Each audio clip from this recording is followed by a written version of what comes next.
You know, it's interesting.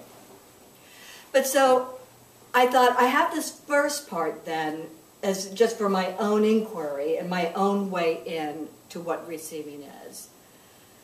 But I thought I need active steps that people can take and that I can do and that I can teach people to teach them how to receive. And so I started thinking, what are receptive states? I started just looking at, in the dictionary, kind of, what are synonyms for receptivity, reciprocity, receiving? The more I looked at kind of what a receptive state is, which is anything from listening, right, talking, you could think giving, listening, receiving. And boy, do people have a hard time listening. We're so unskilled at receiving. Embracing something, opening up. If you think of receptivity almost as kind of a yin state, a feminine state. The activity, we're doing something, we're giving something. The receptivity, we're allowing, we're surrendering, we're observing, we're listening, we're watching, we're waiting, we're pausing. Kind of doing all of these acts, really, that complement activity. So if you think of activity, if I'm doing something, so I'm getting something going, it's when we're receptive and stand back that we can see the results of what we set in motion. I think we're all familiar with our multitasking society, where we're just constantly going and going and doing as a way to accomplish our aims.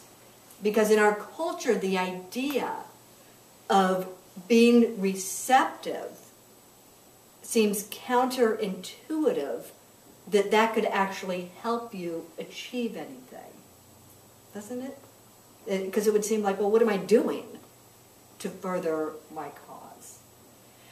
The Chinese symbol, or the Asian symbol of the kind of yin and the yang, is a symbol of the flow between activity and receptivity. Right? In all of nature, we see this flow of activity and receptivity.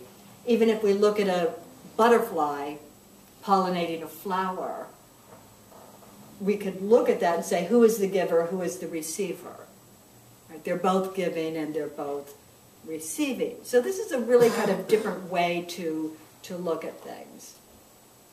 But back in the 90s, I was still left with the task of how to teach people how to receive and how to teach myself to receive.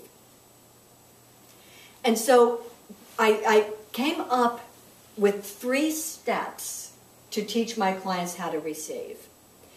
And what I started with was step 1, accept all compliments. And the reason for that was I thought, you know, people have such a difficult time receiving something as simple as a compliment. Yet, we want all of the good things that life has to give us.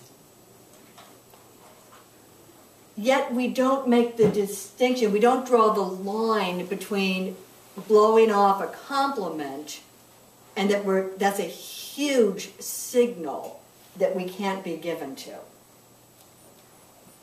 It's interesting that when someone says something like, oh, I just love that color on you, that's so pretty, I love that shirt you're wearing, and they'll say, oh, this old rag, are you kidding? I got it at the thrift shop, it has a stain in the back, I've had it for years.